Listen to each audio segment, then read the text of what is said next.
नमस्कार, आप city reporter देख रहे हैं। मैं ताबिश कमाल हूं, मेरे साथ मेरे वीडियो जर्नलिस्ट साजिद भी हैं। दिल्ली में होली के त्यौहार को लेकर के बीजेपी विधायक करनैल सिंह ने विवादित बयान दिया।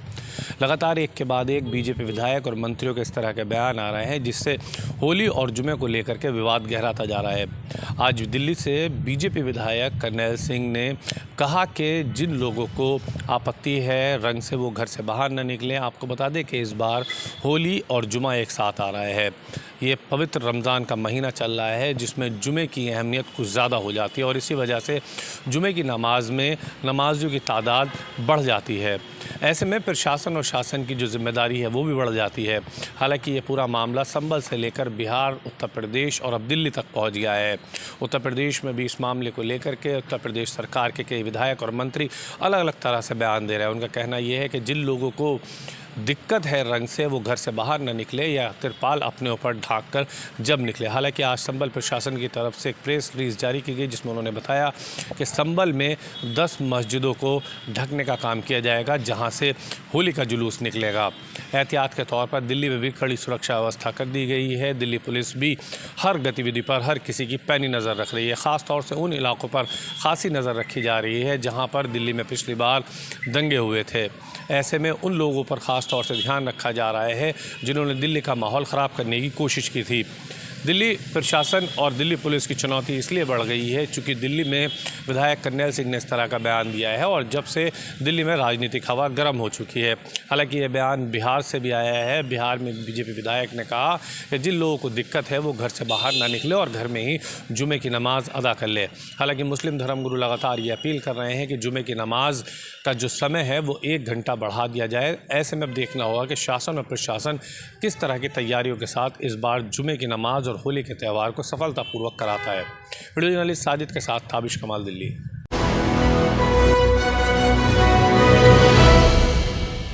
नमस्कार, आप देख रहे हैं सिटी रिपोर्टर। मेरे साथ मैं हूं संदीप गोयल। फरीदाबाद में 8 साल बाद नगर निगम के चुनाव हुए, जिसमें अब बीजेपी की जीत हासिल की है। ऐसे में बीजेपी की ओर से जो है मेयर प्रत्याशी के तौर पर परवीन बत्रा जोशी को मेयर पद का उम्मीदवार बनाया गया था, जिसमें अब बहुमत के साथ जो है जीत हासिल की गई है और 3,16,000 के मार्जिन से परवीन बत्रा अब जो है फरीदाबाद की मेयर बन गई हैं। तो वहीं बीजेपी की ओर से अलग अलग वार्डों में जो उम्मीदवार उतारे गए थे, उसमें भी बीजेपी के काफ़ी पार्षदों को जीत हासिल हुई है। तो वहीं कांग्रेस और आम आदमी पार्टी का खाता तक नहीं खुला। तो वहीं कुछ ऐसे निर्दलीय उम्मीदवार भी इस बार जो है जीत दर्ज की है। लेकिन एक कहीं ना कहीं मामला गंभीर बताया जा रहा है, जिसमें एक ही परिवार के 3 लोग एक साथ जो है जीत दर्ज करके नगर निगम पहुंचे हैं। ऐसे में एक ही परिवार की पत्नी, पति और देवर, 3 लोग एक साथ चुनाव जीतकर नगर निगम चुनाव में अपनी जीत हासिल करने के बाद नगर निगम पहुंचे हैं। तो वहीं इस जीत को कहीं ना कहीं बल्लमगढ़ में बीजेपी की हार बताई जा रही है। अब जो कांग्रेस और आम आदमी पार्टी के किसी भी नेता का खाता तक नहीं खुला और कांग्रेस का एक भी उम्मीदवार जो है जीतकर सामने नहीं आया। बीजेपी की इस जीत से खुश होकर तभी सभा कार्यकर्ता जो है जश्न मना रहे हैं और बीजेपी की जो मेयर प्रत्याशी रही, उनकी बहुमत जो रहा उनको काफ़ी बड़ी संख्या में मिला है और जीतने के बाद गुरुद्वारा पहुंची और माथा टेकने के बाद मीडिया से रूबरू हुई।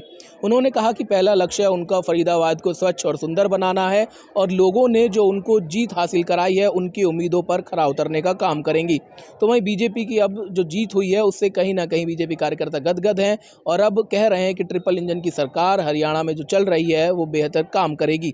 सहयोगी राकेश के साथ संदीप गोयल, J 24/7 न्यूज़, फरीदाबाद।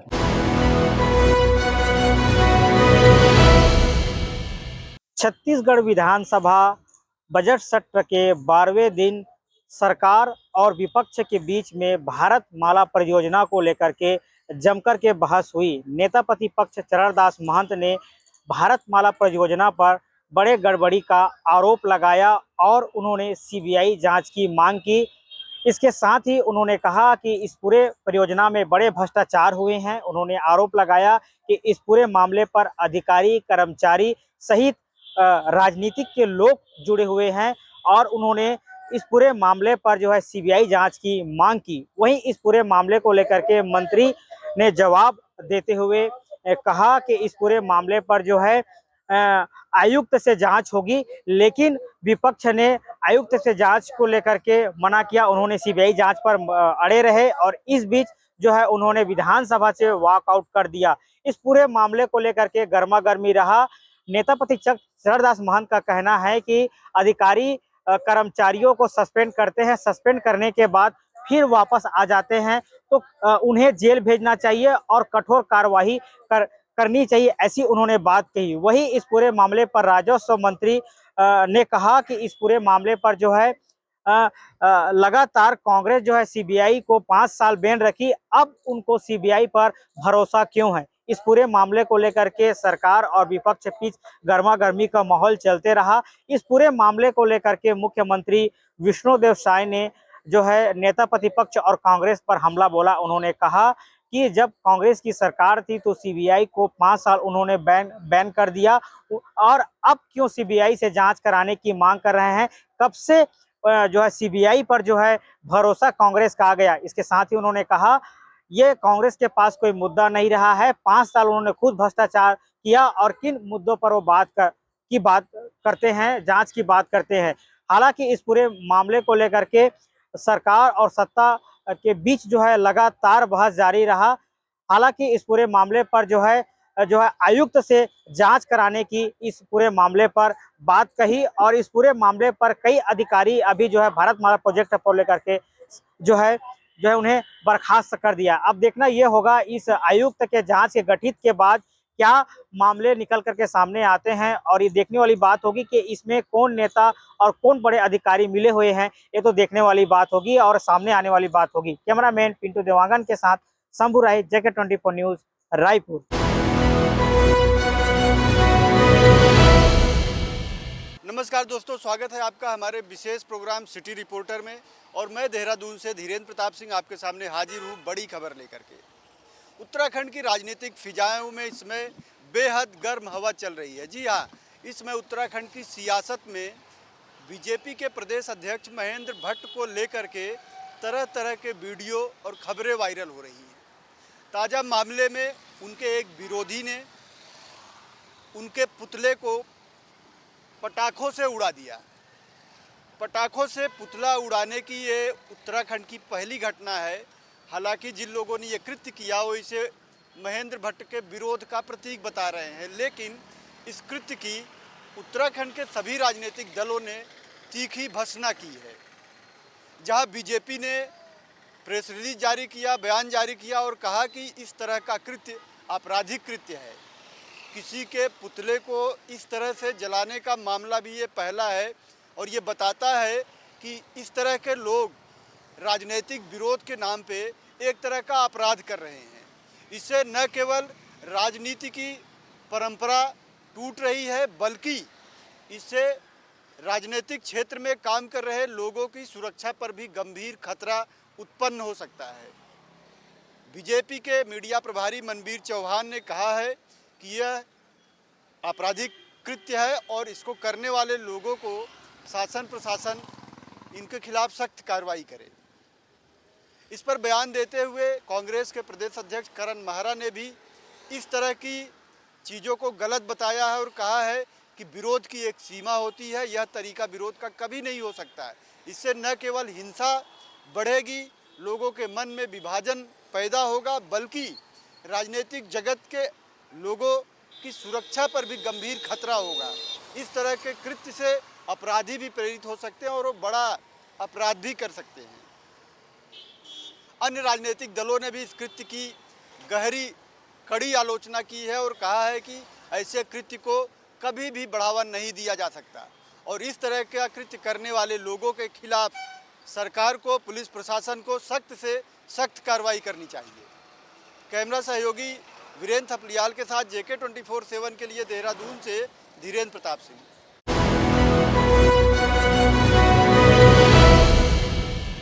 नमस्कार, आप देख रहे हैं हमारा खास कार्यक्रम सिटी रिपोर्टर। मैं हूं धनराज गर्ग, राजधानी देहरादून से, और आज बात करेंगे मुख्यमंत्री पुष्कर सिंह धामी के एक्शन की, क्योंकि मुख्यमंत्री पुष्कर सिंह धामी लगातार एक्शन मोड में नज़र आ रहे हैं। क्योंकि देखिएगा कि जो अवैध तरीके से जो मदरसे बने हैं उन पर कहीं ना कहीं मुख्यमंत्री पुष्कर सिंह धामी का जो बुलडोजर है वो लगातार चलता हुआ नज़र आ रहा है। और वहीं अभी तक यदि हम देखें पूरे उत्तराखंड की यदि मैं बात करूँ तो अभी तक 54 से भी अधिक जो मदरसे हैं उनको सीज किया गया है। यानी कहा जा सकता है कि उधम सिंह नगर में सबसे अधिक मदरसे को सील किया गया है, क्योंकि मुख्यमंत्री पुष्कर सिंह धामी को लगातार शिकायतें मिल रही थी कि कुछ मदरसे इस तरीके से बने हुए हैं कि जिनका कोई रजिस्ट्रेशन नहीं है और वो अवैध तरीके से बने हुए हैं, और उन पर कहीं ना कहीं कार्रवाई मुख्यमंत्री पुष्कर सिंह धामी की तरफ से की गई है।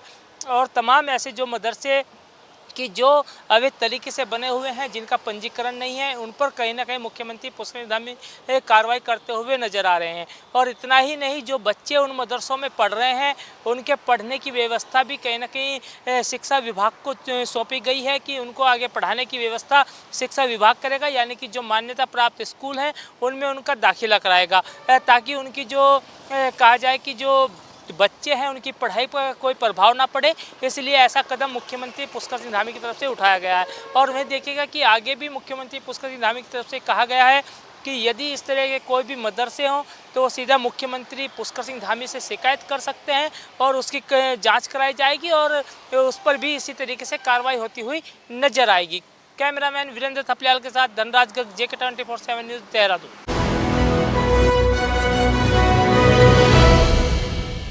मुंबई के लीलावती अस्पताल में काला जादू और 1500 करोड़ का घोटाला। नमस्कार, मैं हूं इरशाद अहमद और आप देख रहे हैं मेरे साथ JK 24/7 न्यूज का खास कार्यक्रम सिटी रिपोर्टर। मुंबई के नामवंत जो है अस्पताल लीलावती अस्पताल में काले जादू और वित्तीय घोटाले का सनसनीखेज मामला सामने आया है। लीलावती कीर्तिलाल मेहता मेडिकल ट्रस्ट ने अपने ही पूर्व ट्रस्टियों और उनके सहयोगियों पर 1500 करोड़ रुपए के गबन का आरोप लगाया है। इतना ही नहीं, अस्पताल परिसर में काला जादू और तांत्रिक क्रियाएं किए जाने का भी दावा किया गया है। अस्पताल ट्रस्ट के अनुसार फॉरेंसिक ऑडिट में गड़बड़ी उजागर हुई है, जिससे अस्पताल की संचालन व्यवस्था और स्वास्थ्य सेवाएं प्रभावित हुई। प्रशांत मेहता ट्रस्टी ने कहा है कि हमने बांद्रा मजिस्ट्रेट कोर्ट के खास तौर से आदेश के बाद FIR दर्ज करवाई है। अब 3 से अधिक FIR हो चुकी है और चौथी शिकायत अदालत में लंबित है। अस्पताल के ट्रस्टी प्रशांत मेहता ने आरोपियों के खिलाफ प्रवर्तन निदेशालय ED से भी मनी लॉन्ड्रिंग मामले में कड़ी जांच की मांग की है।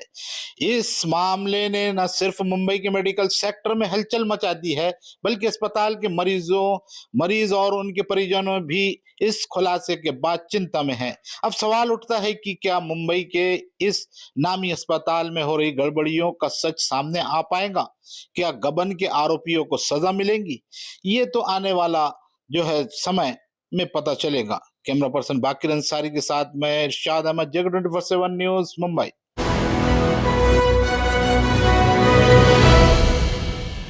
उत्तर भारत समेत दिल्ली NCR में बीते कई दिनों से भीषण गर्मी ने लोगों का जीना बेहाल किया हुआ है। बात अगर हम खास तौर पर राजधानी दिल्ली और NCR के इलाकों की बात करें तो यहाँ पर बीते कई दिनों से इतनी तेज गर्मी पड़ रही थी कि लोगों के पसीने छुड़ा कर रख दिए। राजधानी दिल्ली में तो बात इस कदर बढ़ गई कि दिल्ली में लोगों को गर्मी से बचने के लिए मार्च के महीने में ही पंखे का सहारा लेना पड़ा। वहीं हम अगर आपको जानकारी दे रहे हैं मौसम की, तो ये भी बता दें कि अब मौसम विभाग की तरफ से खास तौर पर राष्ट्रीय राजधानी दिल्ली के साथ साथ उत्तर भारत के जो इलाके हैं वहां के लिए एक खुशखबरी सामने आई है। दरअसल मौसम विभाग ने जो ताजा पूर्वानुमान जारी किया है उसके अनुसार एक पश्चिमी विक्षोभ यानी वेस्टर्न डिस्टर्बेंस सक्रिय हुआ है, जिसका असर 10 मार्च से शुरू हो चुका है और इसका असर तकरीबन 15 से मार्च तक जो है वो इसका असर रहने की संभावना मौसम विभाग ने जताई है। इसका असर क्या होगा इसकी हम आपको जानकारी दे देते हैं। मौसम विभाग ने जो बताया है उसके अनुसार जो जानकारी दी है, मौसम विभाग का ये कहना है कि एक वेस्टर्न डिस्टर्बेंस पश्चिमी हिमालय में जो है कहीं ना कहीं उसके जो इलाके हैं उसके आसपास जो है वो सक्रिय हुआ है, जिसकी वजह से जम्मू कश्मीर, हिमाचल प्रदेश और उत्तराखंड में हल्की से मध्यम बारिश के साथ साथ बर्फबारी होने की है और यही कारण है कि दिल्ली एनसीआर में इसका असर देखने को मिलेगा। मौसम विभाग का कहना है कि अगले 2 से 3 दिन दिल्ली के आसमान में बादल छाए रहेंगे। लेकिन अगर हम मंगलवार की बात करें तो राजधानी दिल्ली में इस सीजन का सबसे ज्यादा अधिकतम जो तापमान रहा है, तकरीबन 34.8 डिग्री सेल्सियस मंगलवार को दिल्ली का अधिकतम तापमान दर्ज किया गया, जो सामान्य से तकरीबन 6.4 डिग्री सेल्सियस से भी अधिक है। तो यानी आप इससे अंदाजा लगा सकते हैं कि गर्मी अभी से अपना तेवर दिखाने लगी है राजधानी दिल्ली में। लेकिन मौसम विभाग का कहना है कि अगले 3 से 4 दिन तक दिल्ली के आसमान में भी बादल छाए रहेंगे और खासतौर पर 14 मार्च को दिल्ली में बारिश होने की संभावना मौसम विभाग की तरफ से जताई गई है। और मौसम विभाग का कहना है कि दिल्ली में हवा की गति भी बढ़ सकती है, जिससे लोगों को राहत मिलेगी और दिल्ली एनसीआर तकरीबन 20 से 30 प्रति घंटे किलोमीटर की रफ्तार से हवा चल भी सकती है, ऐसा मौसम विभाग ने पूर्व अनुमान जताया है। वीडियो जर्नलिस्ट बलदेव के साथ उज्जवल कुमार, JK24/7 न्यूज, दिल्ली।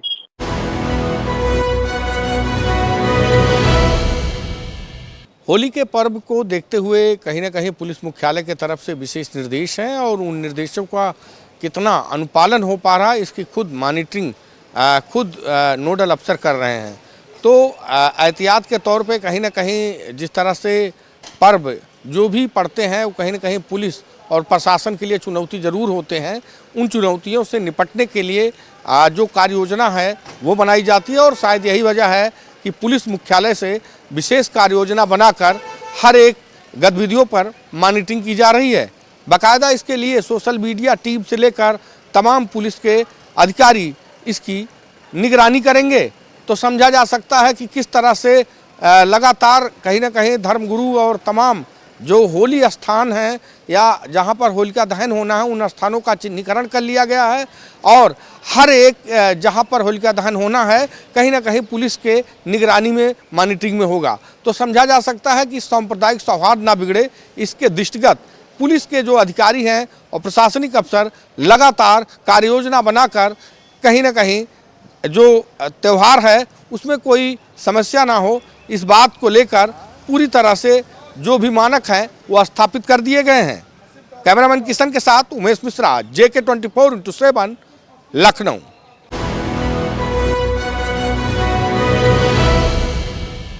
नमस्कार, मैं कृष्णा ठाकुर, आप देख रहे हैं सिटी रिपोर्टर, मैं पटना से। मैं बता दूं कि अभी होली 2 दिन बाद है और होली को लेके बिहार में राजनीतिक पहल और राजनीतिक दल के अलग अलग दल के बयानबाजी चालू है। इसी संदर्भ में दरभंगा के जो मेयर हैं अंजुम आरा ने एक बयान दी है कि होली को 2 घंटे के लिए जहां जुम्मे का नमाज होता है उससे दूर किया जाए या उसका टाइमिंग एक्सटेंड कर दिया जाए। उस समय होली ना खेला जाए, जहां जुम्मे का नमाज होगा उस समय होली के लिए 2 घंटे के लिए रोक दिया जाए। ये चूंकि एक ऐसा पहल है अंजुम आरा के लिए, जिस साल में एक बार होली आता है। हिंदू का कहना है कि साल में एक बार होली का पर्व आता है और आप जुम्मे का नमाज हर शुक्रवार को पढ़ते हैं। तो इस तरह के कहीं ना कहीं भड़कीले जो बयानबाजी होता है उससे कहीं ना कहीं एक दल और दूसरे दल एक दूसरे पे प्रत्यारोपण लगा रहे हैं। और उसी संदर्भ में संजय सरावगी का कहना है कि ऐसे मामलों में कम से कम सांप्रदायिक बातों से दूर रहना चाहिए। जो भी खासकर सामाजिक व्यक्ति हैं, सामाजिक व्यक्ति को ऐसे जो भी शब्द का उपयोग नहीं करना चाहिए कि 2 घंटे के लिए एक्सटेंड करना चाहिए, क्योंकि समाज में सब एक दूसरे से मिलजुल के रहते हैं। और ऐसे में हिंदू के लिए भी होली एक साल भर का त्यौहार होता है और ऐसे चूंकि होली परंपरागत रूप से कहीं ना कहीं समाज में रहते हुए हिंदू मुस्लिम को देखते हुए शुरू से मनाया जाता रहा है और पहले भी कहीं ना कहीं जुम्मे की नमाज होती थी। तो इस सब चीज को कहीं ना कहीं दूर रहना चाहिए। हालांकि इस सब बयानबाजी के दौर के बीच कहीं ना कहीं मैं आपको बता दूं कि विधानसभा के अंदर भी एक गहमा गहमी का माहौल रहा। जो हिंदू वाले इस बीच में एक प्रकरण चल रहा था, जो धीरेन्द्र शास्त्री आए हुए हैं, धीरेन्द्र शास्त्री के प्रकरण के बाद जो हरिभूषण बचौल जो है विधायक, जो बीसपी विधायक है, उन्होंने एक कंडेम किया था कि ये चूंकि हिंदू है, हिंदुस्तान है और हिंदुस्तान में जो विभाजन हुई थी कहीं ना कहीं इस सब चीज को देखते हुई थी। उसी पे जो प्रतिपक्ष के नेता तेजस्वी यादव ने भी एक बयान दिया था और उस बयान में बात कही गई थी कि कौन होते हैं बचौल ठाकुर, कौन है बचौल। इस सब के मुद्दे पे कहीं ना कहीं एक राजनीतिक सियासी दौर चल रहा है जो कि बिहार विधानसभा आने वाला है। कैमरा पर्सन देव के साथ मैं कृष्णा ठाकुर, बिहार, पटना।